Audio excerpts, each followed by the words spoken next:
बागेश्वर धाम, आचार्य धीरेन्द्र शास्त्री सब आजकल चर्चा में है। और चर्चा में क्यों है, सबको पता है कि क्या धीरेन्द्र शास्त्री जो करते हैं वो पाखंड है, उसमें अंधविश्वास है, या वाकई उनके अंदर कुछ शक्तियां हैं। क्या वो डर कर भाग गए जब उनसे कहा गया कि भाई आप इसका प्रमाण दीजिए, वगैरह वगैरह तमाम चीजें चर्चा में है। चर्चा करने के लिए हमारे साथ धीरेन्द्र शास्त्री जी खुद जुड़ रहे हैं। बहुत स्वागत है आपका।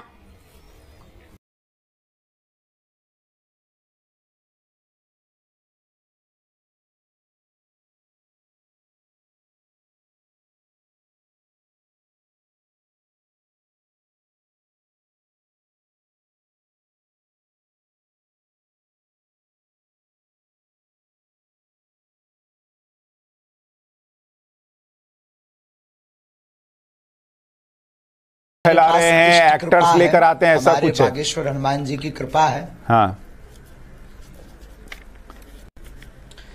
देखो, अंधविश्वास और विश्वास एक ऐसी कसौटी है जो बहुत ही बारीक कसौटी है। इस कसौटी पर बहुत बारीक दृष्टि की आवश्यकता है। अंधविश्वास फैलाने वाली बात ना तो हम कोई जादू टोना करते हैं, ना हम कोई झाड़ फूंक करते हैं।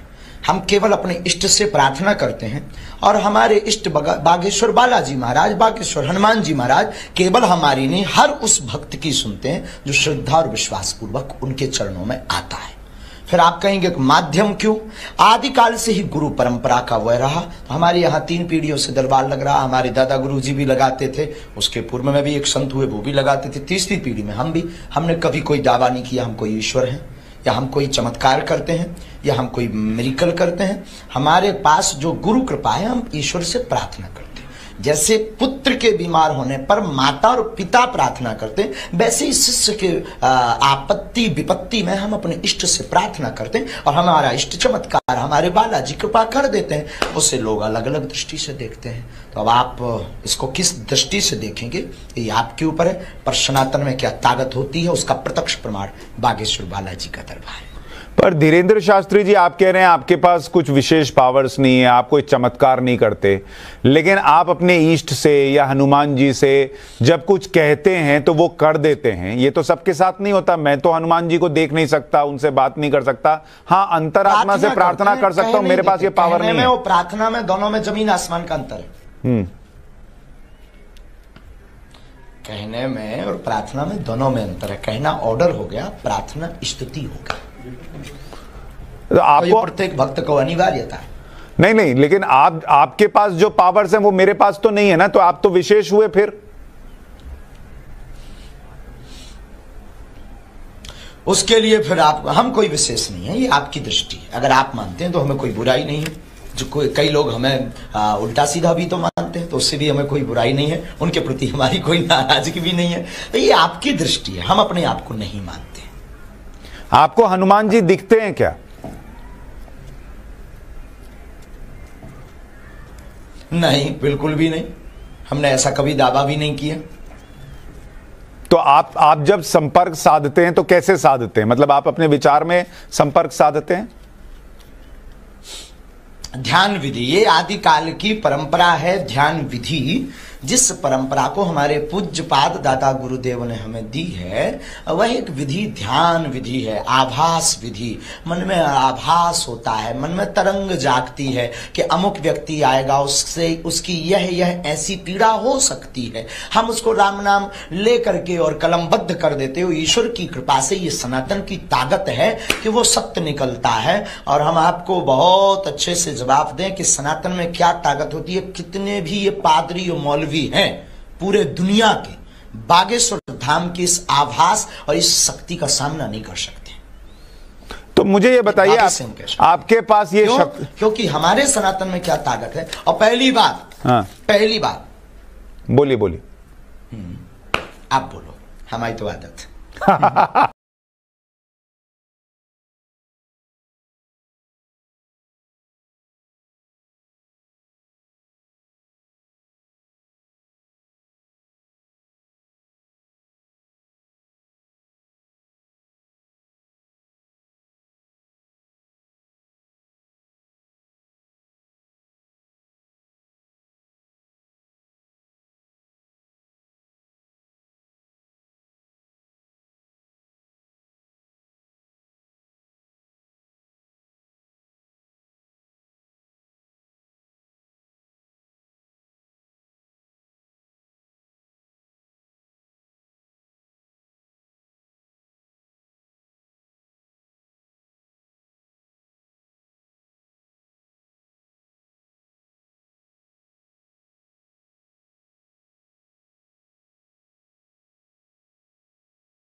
अब फिर अंधविश्वास और विश्वास क्यों? अब फिर ये हमसे क्वेश्चन क्यों कि भूत प्रेत होते कि नहीं और उस पर प्रेत है कि नहीं, ये फिर कंट्रोवर्सी क्यों? अगर हनुमान चालीसा गलत नहीं है तो फिर हम कैसे गलत हैं? उसी हनुमान चालीसा के आधार पर हम अपने इष्ट से प्रार्थना, और हमें तो भूत चढ़े नहीं, लोगों को चढ़ते हैं। हम तो किसी को बुलाते नहीं, वही आते उन्हीं पे चढ़ते, उन्हीं के बालाजी उतार देते हैं। अब इसमें हमारे ऊपर क्यों कंट्रोवर्सी? किस आधार पर? या तो फिर आप लोग खोल करके बोलिए कि हनुमान चालीसा गलत है।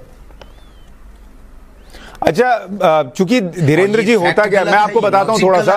धीरेन्द्र जी, अंधविश्वास है। धीरेन्द्र जी होता क्या है, भी अंधविश्वास नहीं धीरेन्द्र जी देखिए, होता क्या है कि जैसे आप कह रहे हैं आपको आपके इष्ट की सेना भी दिखती है जिससे आप उठाकर पटकवा देते हैं, या आपको पहले पता चल जाता है किसके मन में क्या चल रहा है, आप लिख कर दे देते हैं। ये चूंकि सबके पास ये पावर नहीं है तो इसलिए लोगों को शक होता है कि ये आदमी सही बोल रहा है या गलत बोल रहा है, वो पूछते हैं। अब मैं आपसे ये अगर पूछूं कि क्या हमारे जैसा बनना पड़ेगा, सबको भी पावर मिल सकती है, हमारे जैसा पगला बनना पड़ेगा। कैसे बन सकते हैं आपके जैसा, ये भी बताइए। आपके जैसा कैसे बनना पड़ता है? गुरु कृपा। अरे भाई कुछ भी नहीं है, केवल राम नाम का जप करो। भगवान चुनते हैं किसको क्या करवाना है। हमें सनातन के लिए उन्होंने चुना है। हमारे जैसे हजारों लोग हैं इस धरती पर, एक हम बिरले नहीं हैं। हम पर कंट्रोवर्सी सिर्फ इसीलिए है क्योंकि उनके मिशन में हम सबसे बड़े रोड़ा हैं, लेकिन अपन भैया पीछे होने वाला नहीं है। हम सनातन का झंडा गाड़ कर रहेंगे। धीरेन्द्र शास्त्री जी, आप कह रहे हैं सनातन में बहुत शक्ति है। क्या आपके सनातन में ये शक्ति है? कि मैं तो आपसे मिला नहीं, आपसे पहली बार मेरी बातचीत हो रही है, आप मुझे जानते नहीं होंगे। क्या आपके इष्ट आपको बता सकते हैं मेरा नाम क्या है? सनातनी नहीं है? क्या आपके इष्ट बता सकते हैं मेरा नाम क्या है? क्या आप सनातनी नहीं है? मैं सनातनी हूं, लेकिन मैं चाहता हूं कि और सनातनी भी आपकी इस पावर को प्रत्यक्ष तौर पर देखें। आप हमारे सन्मुख बैठिएगा, जो हमको प्रेरणा लगेगी, जो हमको आभास लगेगा उसकी एक परंपरा है। हम कोई जादूगर नहीं है कि कोई भी बोले खेल दिखा दो। हमारी एक गद्दी की महिमा है और परंपरा है। कल यहाँ पर खुला हुआ दरबार लगना है 20 और 21 को। हम कोई बंद कमरे में दरबार करते नहीं है, हम कोई लोगों से रुपया लेते नहीं है, हम किसी को बुलाते नहीं है। हमारा लाखों लोगों के बीच में दरबार लगता है और लाखों लोग अपने से आते हैं। तो भाई कुछ ना कुछ तो जोरदार का तमाचा है और उसके लिए आप आइएगा, वरना आप वहीं बैठे बैठे कृपा पा जाएंगे तो फिर तो ऐसी पूरी दुनिया पा जाएगी। फिर कौन हनुमान जी के पास आएगा? I am not magician, I am real सनातनी डिवोटी। तो धीरेन्द्र जी, मैं थोड़ा सा इसको और दर्शकों के लिहाज से पूछ रहा हूं आपसे। जी अब दिखाओ। धीरेन्द्र जी, मैं बस दर्शकों के लिहाज से पूछ रहा हूं कि क्या इसका मतलब आपका एक दायरा है कि कितनी दूर पर कोई व्यक्ति हो, आपके आसपास हो, तभी उसके बारे में आप जान सकते हैं?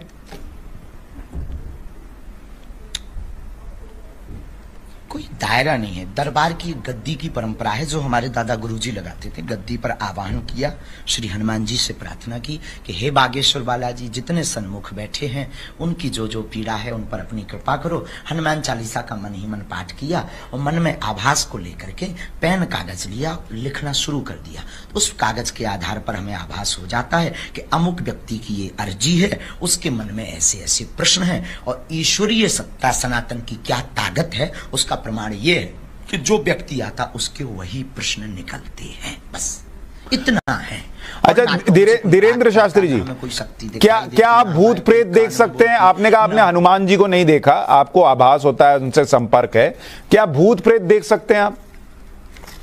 हमने किसी को नहीं देखा। हम काहे भूत प्रेत को देखेंगे? काहे हम भैया मरे आदमी, हम जिंदा आदमी है भैया। भूत प्रसाद निकट नहीं आवे। इस हनुमान चालीसा की सिद्धि के कारण जय जय हो जाता है भैया।